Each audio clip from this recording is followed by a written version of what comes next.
This blind man's wife made him dried fish every day, but she picks out the fish's eyeballs. The husband, who didn't know, ate it with gusto. Mine. But he didn't know that his wife was smiling strangely, although the man couldn't see, but he's very handsome. Even if he walks on crutches, he's still hit on by women who pass by. And the strange thing is, when they see a man, they always tell her, "You'd know a lot of things if your eyes were better." The man was puzzled but didn't think much of it. But on this day, a beautiful young woman came to his massage parlor, the woman who would influence the man's life. The man was concentrating on her massage. The young woman suddenly sat up, staring at the man's eyes. After a moment, she let out a long sigh. She whispered, "If you weren't blind, your wife wouldn't be good enough for you." The man looked puzzled, but before he could react, the young woman rose again and said, "There's an old doctor in a temple down the mountain. If you pray to him every day, after 100 days, your wish will be granted." Mike listened and pondered for a while. He thought about it for a while. When he got home that night, he told his wife. He decided he'd go and see the old doctor, and pray that his eyes would be restored. However, his wife's expression changed when she heard this. His wife's face turned cold. It turned out that her husband had been blind for 30 years, so he didn't know what she looked like. He was worried that once he regained his sight, he'd think he was ugly. Every day, her wife gouged out the eyeballs of a sardine. She cursed her to be just like the fish. Now her husband is curious about her appearance. The wife said, "If your eyesight is restored, would you hate me if your eyesight came back?" But Mike said,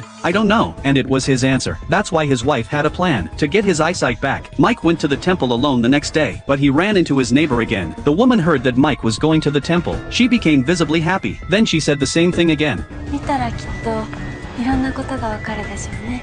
いろんなこと？ええ。 The woman still didn't explain much. Mike didn't dare to delay too long. He hurried to the temple. He threw in a coin and prayed for his eyes to be restored. But little did he know, he would soon regret his decision.